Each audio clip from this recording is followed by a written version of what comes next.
Magandang hapon po sa ating lahat.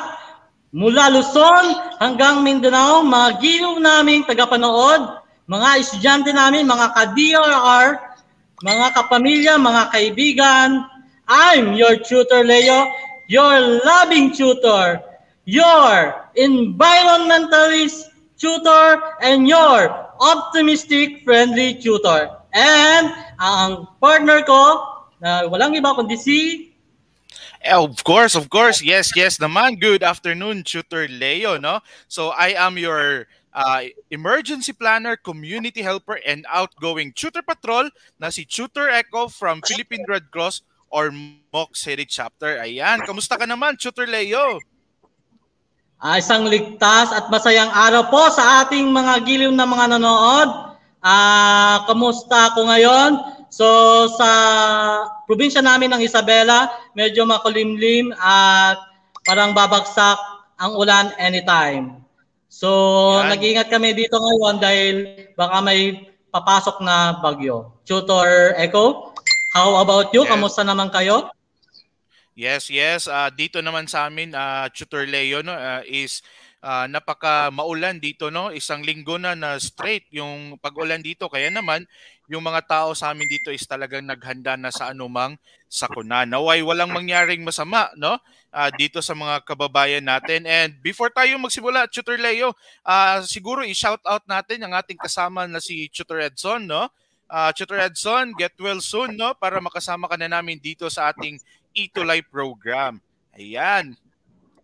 So, Tutor Leo, mag-attendance check muna siguro tayo bago tayo mag-start.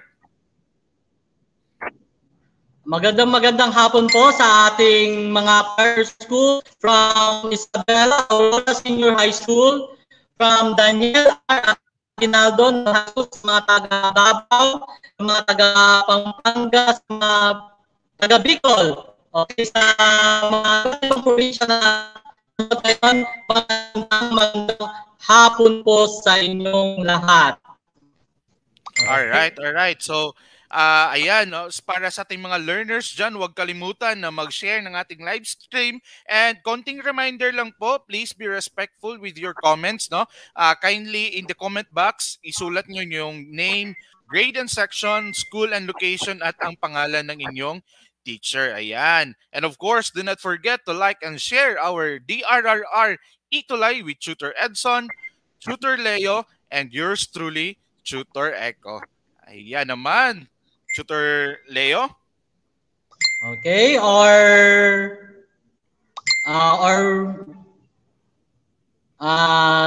ang galing po ang ating learning materials from Region 4A, Calabarzon Region, Disaster Readiness and Risk Reduction, Quarter 1, Module 11 and 13. Alright, thank you, Tutor Leo. And yan naman, magpo-proceed na tayo dito sa ating DRRR Learning Partners mula Quarter 3, Week 4. At ang ating topic is all about relationship of hazards, exposure, and vulnerabilities to disaster risk. Ayan. So, Tutor Leo, it is right time na i-recognize natin ang ating mga naging partners last week, no? So, talaga namang congratulations and hashtag mahusay. So, Tutor Leo, take it away. Okay, from SDO Mabalacat City, we have Sir Brian Chua of Mawake Resettlement High School and Ma'am Berberlin C. Tribunalo from Daniel R. Aguinaldo National High School, Davao City. Congratulations and hashtag mahusay. Likewise, no, congratulations also to Ma'am Jocelyn Gutierrez ng Mawake Resettlement High School from SDO Mabalacat City. And of course, kay Teacher Jemar Lumot ng Jose C. Feliciano College Foundation mula pa rin sa SDO Mabalacat City. Hashtag mahusay. And of course, the last but not the least, kay Sir Ronnie Peña ng Camacholes National High School mula pa rin sa SDO Mabalacat City. Ayan, Tutor Leo? Okay, maraming salamat po sa ating mga active learners for last week, Quarter 3, Week 4. We have Amar A. Sally, Grade 12 Youth, and Rosalie S. Pineda, Grade 11, ABM Beryl from Aurora Senior High School. his teacher is Sir Leo Piangel. Ayan, hashtag mahusay. And of course, congratulations din kay Sandra Alexa Bagasbas ng Grade 11 Gold ng Daniel R. Aguinaldo National High School, Davao City. Ang kanyang teacher naman ay si Ma'am Beverlyn Tribunalo. And likewise, congratulations to Isabel Castro, Grade 10 STE Einstein ng Mawaki High School, SDO Mabalacat City. At ang kanyang teacher naman ay si Teacher Brian Chua and Teacher Ricardo Malyari. Congratulations and hashtag mahusay. Meron pa, Tutor Echo. Tutor Leo, no? Yes, si Jesser Ian D. Leo. Bayani from Daniel R. Lorenzo, S. Sarmiento Senior, National High School, Davao de Oro. Ang kanyang teacher, Norana A. Grade 12 STEM Confucius, Aurora Senior High School, Isabela. His teacher, mahusay. Meron pa ba, Tutor Echo? Yes, meron pa tayo dito, Tutor Leo. But I think may konting challenge tayo sa internet connection ni Tutor Leo, no? Dahil siguro ito sa makulimlim na panahon. So, in a while, magbabasa muna tayo ng mga comments sa atin. Batiin lang natin ang ating mga learners mula sa iba't ibang dako ng Pilipinas. So, good afternoon kay Maria Angela Y. Casinillo ng Section 12 Mencius, watching from Aurora Senior High School. Kanyang teacher ay si Sir Leo Piangel. And of course, shout out din kay Mitch Barcenas Lopez ng Daniel R. Aguinaldo National High School, Davao City Division. Congratulations also, or good afternoon to Trixie Linsag ng Daniel R. Aguinaldo National High School. Ayan, Tutor Leo, talaga namang hitik na hitik tayo sa mga learners ngayong hapon, no? So sa lahat ng ating mga learners dyan, good afternoon. Sa ating mga parents and mga co-teachers, and of course kay Sir Antonio Maypa, ang ating program head. Ayan, congratulations din sa ating mga DRRR Active Patrol Duties last week na si Donna Summer Asejo ng Grade 10 Makabansa ng Camacholes National High School, Pampanga, and ang kanyang teacher ay si Sir Ronnie Peña, and of course kay Sherry Main Tejano, Grade 12 STEM Confucius ng Aurora Senior High School, SDO Isabela, at ang kanyang teacher ay si Sir Leo P. Angel. Ayan. So para naman sa ating most essential learning competency, Tutor Leo. Okay, from our most essential learning competency, number 1, ang ating pag-aaralan. Yes, Tutor Leo. Bago basahin ni Tutor Leo, good afternoon kay Andrew Philip Corno. Yes. Go ahead, Tutor Leo. Okay, first Tutor Echo, narinig ba ako? Alright, so for our most essential learning competency ng Quarter 3, Week 5, ay number 1 is to identify various potential earthquake hazard. And second is to recognize the natural signs of an impending tsunami and analyze the effects of the different earthquake and hazard. So Tutor Leo, ito yung mga pag-uusapan natin and ang mga matutunan ng ating mga learners for this afternoon. Leo?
Okay, para sa ating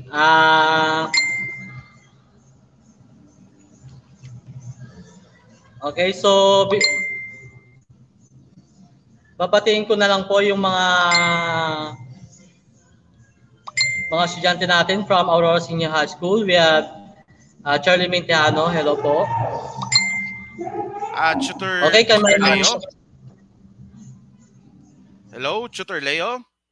Hello, sir. Hello, sir. Nawala po kayo.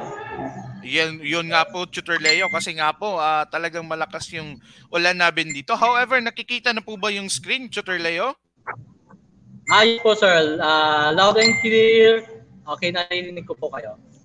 Alright, ayan naman. How about yung PowerPoint presentation natin, sir? Nakikita na po ba? Okay na okay siya, sir. Alright, so ayun na nga, Tutor Leo. I-review lang natin ang ating mga learners, no, sa mga napag-usapan natin last week. So, of course, napag-usapan na natin yung hazards, exposure, and vulnerabilities to disaster risk. So, kung matatandaan ng ating mga learners, yung tinatawag natin na mathematical equation when it comes to disaster risk. So, ito yung hazards times vulnerabilities times exposure over the capacity equals disaster risk. Ayan, mapapanood po natin mga learners sa mga previous videos natin. Alright, Tutor Leo?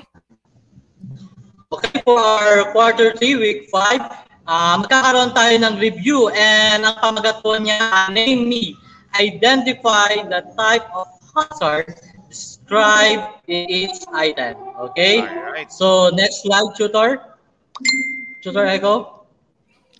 Yan, ayan. So, for number 1, we have COVID-19. So, ano nga bang type of hazard ito, mga learners, no? So, ang gagawin ng ating mga learners, Tutor Leo, is ano nga ba? Ita-type nila sa comment box yung mga sagot nila kung ito ay biological, environmental, man-made, geological, or hydrometeorological. So, ita-type lamang ang letter ng kanilang sagot. Ayan, Tutor Okay, Leo. Tutor Echo.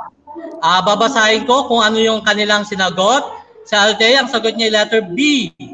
Si Mary Ann, si Althea, si Tricia, at si letter B. Pero ano nga ba yung tamang sagot? Tutor Echo. Ang tamang sagot is biological hazard, yung COVID-19. Yes. Alright. So, I think may mga nakakuha ng tamang sagot, no? Tutor Leo, and nagsisimula pa lang tayo. Meron pa tayo dito. So, how about for transport accident? Ano nga ba itong type of hazard na ito? Alright. So, learners, you can type your answers in the comment box. Alright, Tutor Leo. So, magbasa tayo ng mga sagot ng ating mga learners. Okay, ang sagot ni Ana, letter B. Si Francine, letter B. Ang sagot ni Althea ay letter M. Si Laika ay letter M. Pero, nasagutan nyo kaya ang tamang tanong? Tutor Echo? Ang tamang sagot ay man-made. So, yung transport accident is man-made hazard. So, congratulations sa mga nakakuha ng tamang sagot. Meron pa tayo dito, Tutor Leo. For number 3, we have pest infection.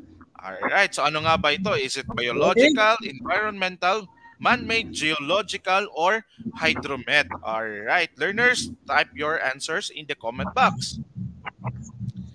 At babasahin ko ang inyong sagot. Si Althea, ang sagot niya ay E.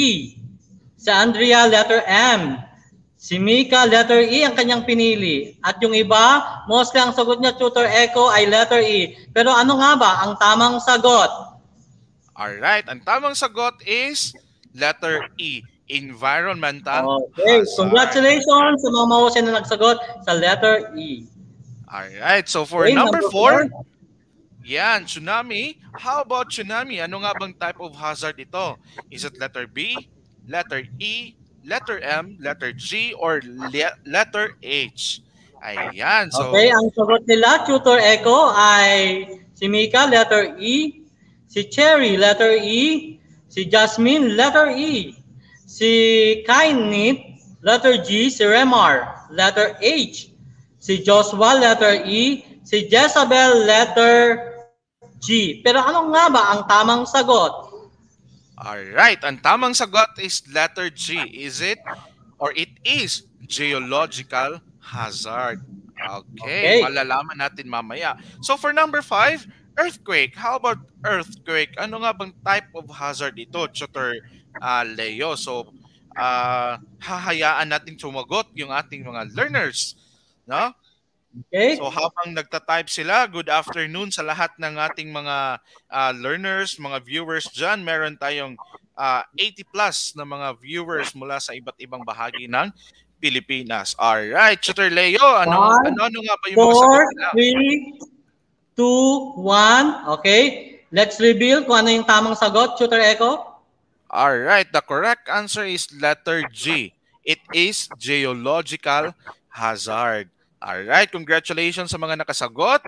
And meron pa tayo dito. Oy, wala na. Pero mamaya, Tutor Leo, wag mag-alala kasi meron pa. Tama po ba, Tutor Leo? Okay, so tama yung sagot nila na geological, Tutor Echo.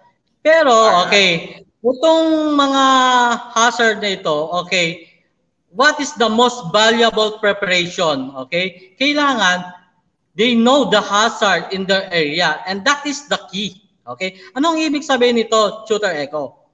Alright, in simplest term, Tutor Leo, no, dapat tayo as mga individuals, alam natin kung ano yung mga peligro na nakapalibot sa ating mga lugar. Halimbawa, kapag ikaw ay naninirahan sa tabing ilog or tabing dagat, so most likely kayo ay malapit sa peligro ng malakas na alon or magkaroon ng storm surge or pagbaha. So kaya tinatawag na knowing the hazard in your area is a key to safety. So dapat alamin natin para maiwasan natin yung disaster. So yun po yung For example, Tutor Echo, typhoon, paano yung mga hazard na na-associate natin in this hazard? Okay, in this disaster. Yan. All right. So makikita natin dito sa ating screen, Tutor Leo, meron tayong halimbawa ng hazard, no? Hazards associated with typhoon. Ano-ano ng mga pwedeng peligro na maidulot ng typhoon. So meron tayong tinatawag dito na strong wind, of course, pwedeng palirin yung ating mga bubong. Merong pagbaha or flood. Meron ding landslide dahil sa malakas na pag-ulan, buhat ng typhoon, pwede magkaroon ng landslide, no? Water spout, and of course, yung tinatawag natin na storm surge or daluyong, in which ito nga yung nangyari, Tutor Leo, way back 2013 during Typhoon Yolanda sa Palo, Leyte, and sa Tacloban City. No? Mostly na naging casualty doon is due to storm surge or sa Tagalog is tinatawag natin na daluyong. So dapat alam natin itong mga ito para maiwasan natin yung peligro. Alright, so meron pa, Tutor. How about kapag meron namang volcanic eruption? So ano naman yung mga hazard dito?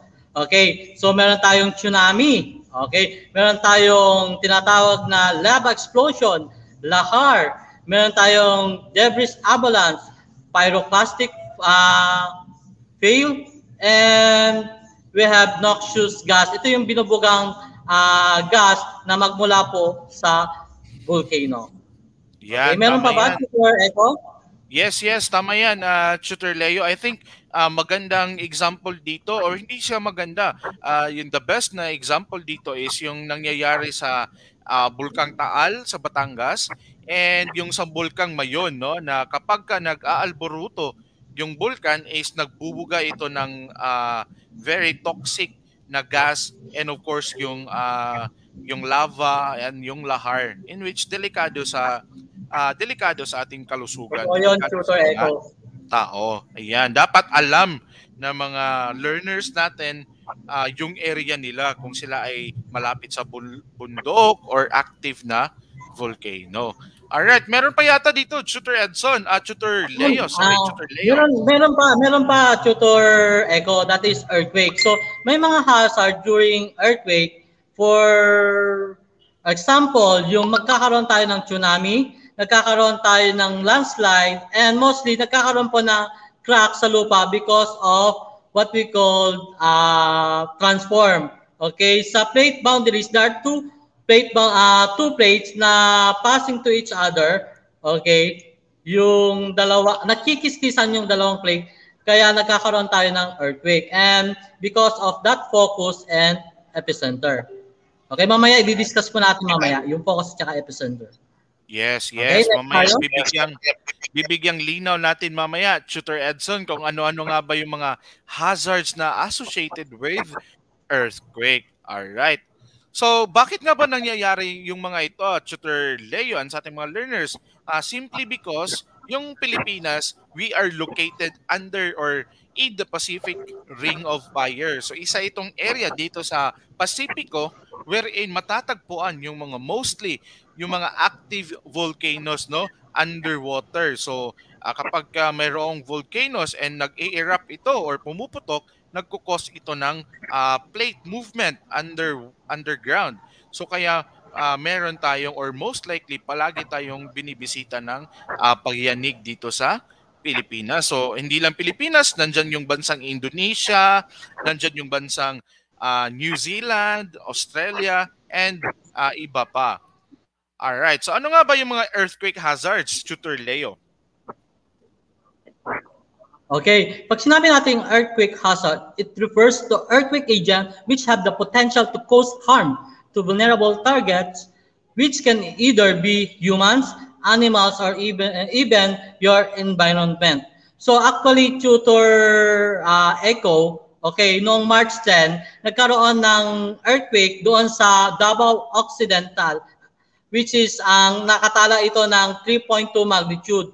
So, noong March 14 ngayon, okay, kaninang umaga, nagkaroon po tayo ng earthquake na ang kanyang magnitude ay 6.7. Okay, kasama niya ang Occidental Mindoro na nakapagtala din siya ng 6.7 magnitude. Okay, so sa Occidental Mindoro at saka Olongapo, Zambales, nangyari ito kaninang umaga lang, Tutor Echo. Okay? Yes, talaga naman, Tutor Leo, no? Konting trivia lang sa ating mga learners. Alam nyo ba na almost every day, no, merong nangyayaring earthquake all over the Philippines. Matatagpuan ninyo yan sa website ng DOST or ng FIVOX, no? Mas-search yan sa Facebook or sa Google, no? I-search na lang yung website ng FIVOX wherein nandun lahat ng information ng earthquake na nangyayari sa isang araw. Ayan. So meron tayong mga tinatawag na effects of earthquake. Ano-ano nga ba yung mga posibleng epekto dulot ng earthquake or pagyanig ng lupa? So, Tutor Leo, can you please explain to our learners ano nga ba yung difference ng primary effects and secondary effects of earthquake? Okay, pag sinabi nating primary hazard, okay, it is a permanent feature an earthquake can bring out, while secondary happens when ground movement result to other type of destruction. For example, the next slide, Tutor Echo, pag sinabi natin sa primary, ang nasisira dito, fault scarp, surface rupture, offset of natural or human constructed object. Kung makikita natin sa picture, okay, nasira po yung tulay, okay? Nasisira yung mga bahay natin, okay? Nasisira po yung mga daanan natin because of earthquake. Okay, and the second one is secondary. Okay, pag sinabing secondary, okay, ito yung mga pagbuo ng lupa, liquefaction, okay, fire, at saka tsunami. Okay, take note. Right. Okay, the secondary effect of earthquake, landslide, liquefaction, fire, and tsunami. So isa-isayin natin yan, Tutor Echo. Yan, bago nating isa-isahin Tutor Leo, gusto nating batiin ng isang napakagandang hapon si Lian, si Ralph Borbe, si Romia Rivera, si Hendy Ifondo, si Sandra Alexa Bagaspas, si Ma'am Teacher Nor Sally. Good afternoon po, Teacher Nor Sally mula sa Davao de Oro. Ayan. So, meron tayo ditong tinatawag na earthquake-induced landslide. When we say earthquake-induced landslide, ito yung landslide buhat ng pag-earthquake, pagyanig ng lupa. Kasi merong landslide, Tutor Leo, na dulot ng malakas na pag-ulan, no? Nagkakos ito ng soil erosion. So dito naman, pag merong earthquake na mangyayari, pwedeng mag-trigger ito ng soil erosion, no, na pwedeng maging dahilan ng burial ng isang mga bahay or isang buong barangay, no, blockage of roads and rivers, which is very dangerous and very mapeligro ang pangyayaring ito. So dapat alam natin na kung tayo ba ay prone into earthquake-induced landslide. All right. Liquefaction naman, Tutor Leo. Okay, ang learners, ka-DRRR, ang liquefaction is the sediment, especially near bodies of water, behave like liquid, similar to a quicksand. So, the effect is, kung makikita natin sa picture, okay, sinking, tilting of structure, so above, okay, the ground. And the other one is the sun boil, and the third one is the fissuring.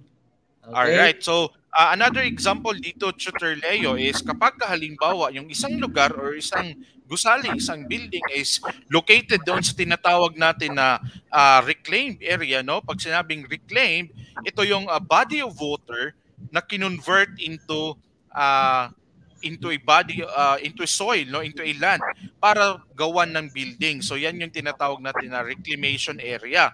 So kapag nangyari yung pagyanig, no, paggalaw ng lupa, so pwedeng magkaroon ng liquefaction dahil nga from a body of water siya dati tinambakan lamang ng mga malalaking bato, ng mga lupa. So yung tendency pag nagkaroon ng shaking sa ilalim, syempre from liquid, may alam natin, pag liquid is very very soft, kumbaga, no? Madaling gumalaw. So pag gumalaw yan, tendency is guguho yung mga gusali na itinayo dyan. So kaya magsisink down siya, no? So lulubog yung gusali. So yan yung example ng liquefaction commonly na nangyayari if you are located malapit sa body of water. Kagaya ng opisina namin, Tutor Leo, no, dito sa Red Cross Ormoc City, yung office namin is malapit kami sa ilog. So kaya naman prone kami to liquefaction, and awa ng Diyos, ginagawa naman namin ng paraan na ma-relocate kami sa mas safe na lugar. Ayan. Yes, next one, Tutor Leo. Ano nga ba yung fire? Okay, the next one is what we call fire. Okay? Because of earthquake, nagkakaroon ng sunog. Okay? It can bring trigger by broken gas line and power lines or tip over wood or coal gas tube. Okay? Maaaring yung wire po ng kuryente ay nagkumpul-kumpul, okay, kung nagkaroon ng earthquake, o kaya biglang nasunog ang bahay because of open po yung gas stove, and then nagkaroon ng circuit, okay, spark doon sa kuryente. Yun po ang dahilan kung bakit nagkakaroon po ng sunog ang ating kabahayan during earthquake. Yan talaga naman na very common na nangyayari ito, Tutor Leo, yes. No, pag nagkaroon ng matinding pagyanig, no, maaaring yung mga gas stove, no, yung mga combustible materials, no, pwedeng ma-spill or what do you call that, matapon, no, and then magkaroon ng ignition, so pwedeng makakos ng fire. So we should also prepare for potential fire hazard pag may earthquake. So alam nyo ba, Tutor Leo, of course, alam ito ng ating mga learners that March is Fire Prevention Month. Kaya naman mula sa DepEd Itulay, mula kay Tutor Edson, kay Tutor Leo, and kay Tutor Echo, alalahan natin yung mga learners natin na safety is everyone's responsibility. Kaya naman, meron tayong tinatawag na seek safety, aim safety, follow safety, ensure safety, and teach safety, especially yield safety.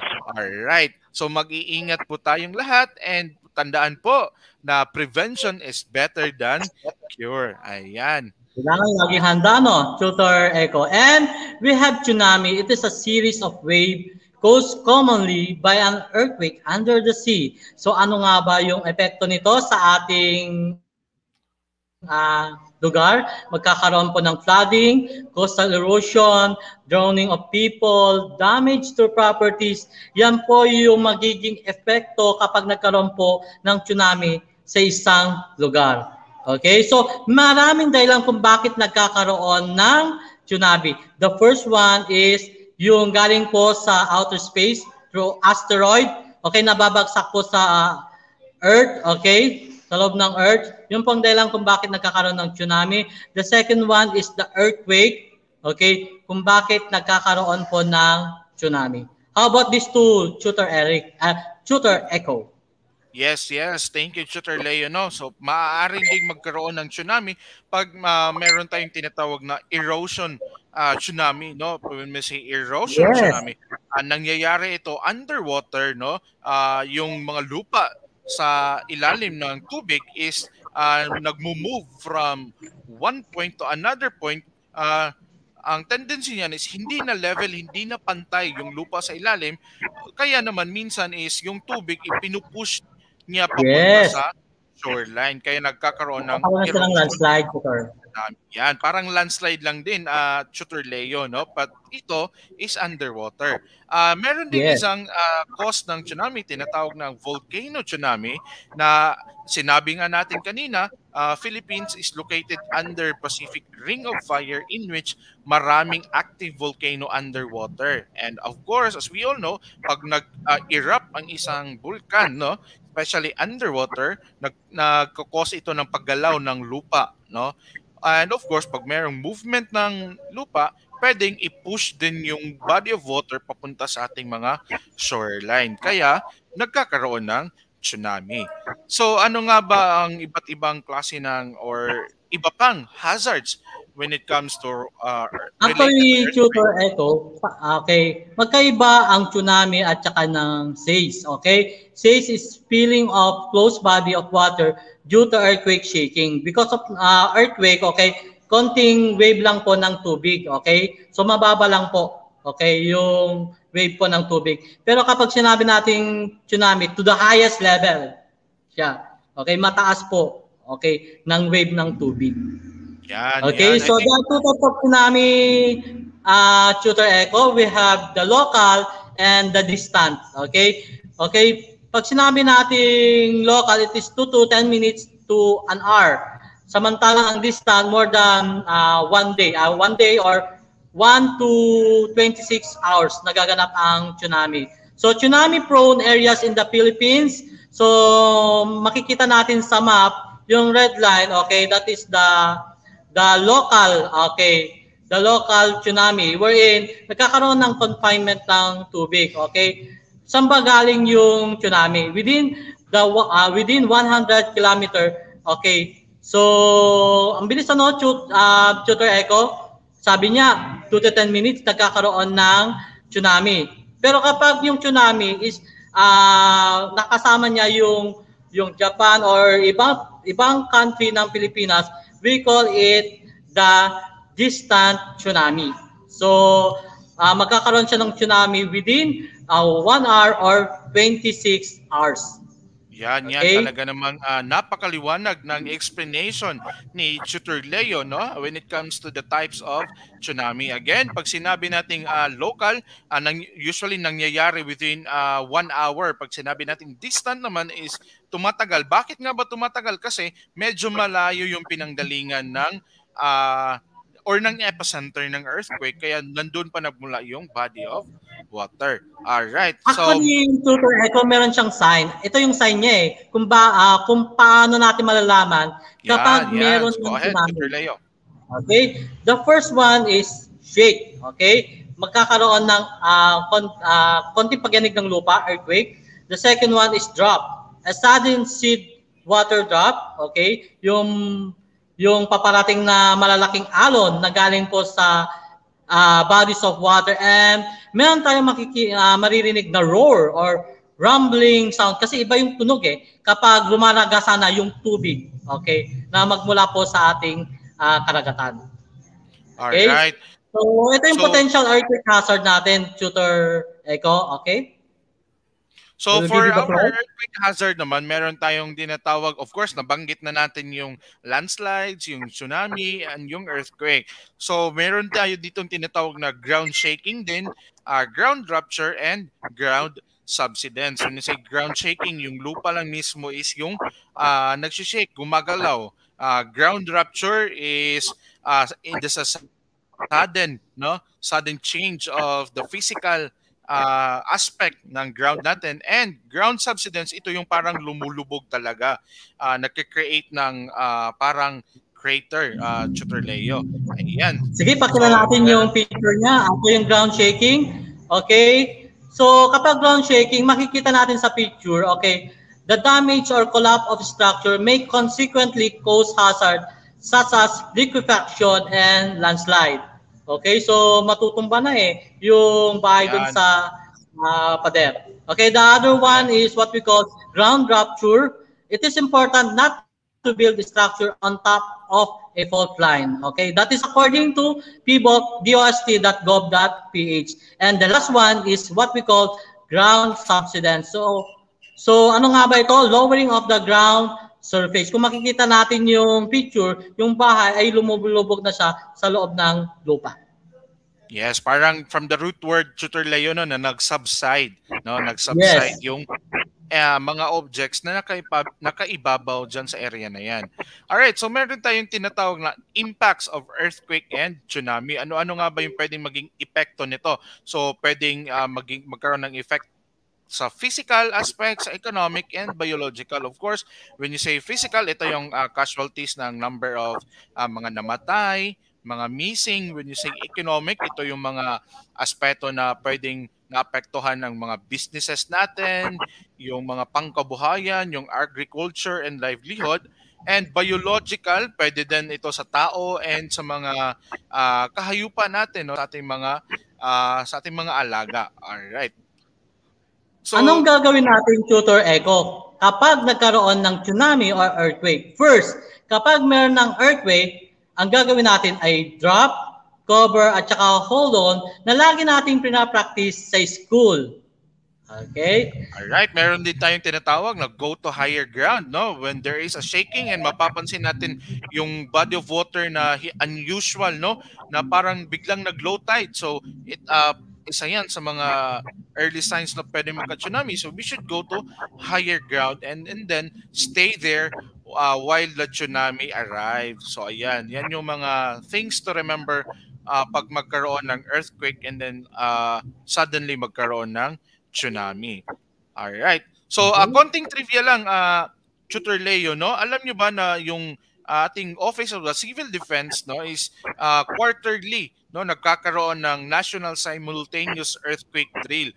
Hopefully yung ating mga learners is very cooperative and nagpa-participate talaga when it comes to the drills like this kasi napakalaking tulong ng drills na ito. So kaya naman for our Quarter 3 Week 5 DRRR Patrol Quiz, Tutor Leo. Okay, enumerate what is being asked in each item, okay? So, enumeration po ang ating quiz. So, number 1, effect of earthquake. Okay? Alright, there are 2 answers here, Tutor Echo. Start with letter P and S. Okay? So, we have the primary and secondary. Alright, I think meron ding mga nakasagot na, Tutor Leo, no? Yan, congratulations to Jesser Bayani. Congratulations. So for question number 2. Okay, question number 2. Yes, question number 2 is secondary effects of earthquake. So binigay na namin yung isa, liquefaction. Kayo naman ang magbigay sa tatlo. Okay. Alright, let's give 5 seconds to our learners. 5, 4, 3, 2, and 1. And the answer, Tutor Echo, let's reveal. Yes, meron tayong landslide, meron tayong tsunami, and meron din tayong fire. Kaya LLTF.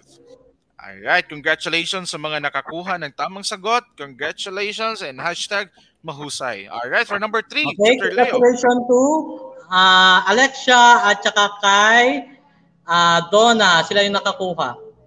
Alright. Okay, sign of tsunami, Tutor Echo. Yan, so, yung SD at saka R. Yan, SDR, no? Signs of tsunami. Learners, you can type your answers in our comment box. All right, you have 5 seconds. 5, 4, 3, 2, and 1. Let's reveal the answers. Okay. All right. Ang sagot nila ay shake, drop, and roll. At ang nakakuha, sabihin ko ang pangalan, sila Raymar, Dons, Darhin, sila Maria, Daniela, Vianney, and Teo. Congrats po sa mga nakakuha. Alright, alright. Congratulations and hashtag mahusay. For number 4 naman, impact of earthquake and tsunami. So yung clue natin is PEB. Ano nga ba yon, Tutor Leo, no? Hintayin nating makasagot ang ating mga learners. In 5, 4, 3, 2, and 1. Time's up, mga learners. At ang sagot ay... So the first one is physical, economic, and biological. So ito yung mga impact of earthquake and tsunami. Congratulations kay Ayana. Congrats to Christine, Darwin, Francine, Donald, Althea, and Maria Daniela. Yan po, Tutor Echo. Congratulations sa inyong lahat. Congratulations. Now for our DRRR patrol assignment, Tutor Leo, take it away. Make a poster that gives warning to people about an approaching tsunami. You may use traditional materials or you may utilize digital art for this task. Take note, mga learners. Okay, may cut-off po ng pagpasa ng inyong assignment. Okay, that is Friday. Okay, Friday po ang cut-off namin. And magbibigay po ako ng GCash sa mananalo dito sa isang traditional or digital. So, isa lang ang pipiliin ninyo, traditional or digital. Yung mas convenient kayo na gamitin ang inyong skills sa pagdraw. Yan. And be creative, no, mga learners, kasi I might use, no, yung mga work ninyo is pwede kong gamitin in one of my discussion dito sa mga training namin dito sa Ormoc City. So pwede kong ipakita as an example. And of course, I will give credit doon sa very creative na student na yan. Alright, so don't forget, Friday yung deadline. Send your answers, no, send your assignments to our DRRR Facebook page. Alright. So, para naman sa ating DRRR Patrol Duties, no? Congratulations and hashtag mahusay to the following. Alright. Ito yung mga nagpasa ng kanilang assignment last week. Tutor Leo? Okay, congratulations to Cesar Caragian, Jezabel Barrientos, and Shane Januaria. Meron pa ba, Tutor Echo? Yes, meron pa. Pero kung parang gusto kong makita muna yung mga artwork nila, Tutor Leo, no? Talaga namang napakahusay ng mga ginagawa ng ating mga learners. So, ayan. Congratulations also to Cyril May Bautista, kay John Lloyd Sario, and kay Oliver Romero. Talagang pinaghirapan and naging creative naman talaga sila. Okay, congratulations also kay Jefferson Saldivar, kay Limbel Jefferson Castillo, and kay Alea Balagi. Alright. Tutor Edson? Tutor Leo. Meron pa ba? Wala na, Tutor Echo. And your patrol tips? Alright. Ikaw magbigay, Tutor Echo? Okay. For the patrol tips, gusto ko lang, actually, for my patrol tips ngayong week na to, Tutor Leo, is gusto kong balikan yung naging pinakaunang patrol tips ko when we started the Itulay program, no, for the DRRR. So ano nga ba 'yon? If matatandaan ninyo, learners, nagbigay tayo ng tip, particularly bakit importante magkaroon ng whistle, no, or pito. Kasi nga related sa ating topic ngayon, earthquake, no? Pwedeng pag nagkaroon ng earthquake, pwedeng matabunan tayo, no? Pwedeng anurin tayo ng tsunami, ng storm surge, ng flooding.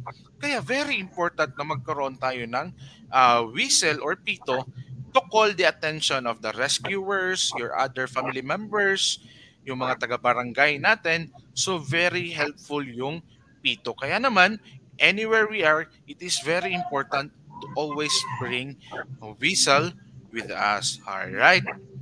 So, Tutor Leo?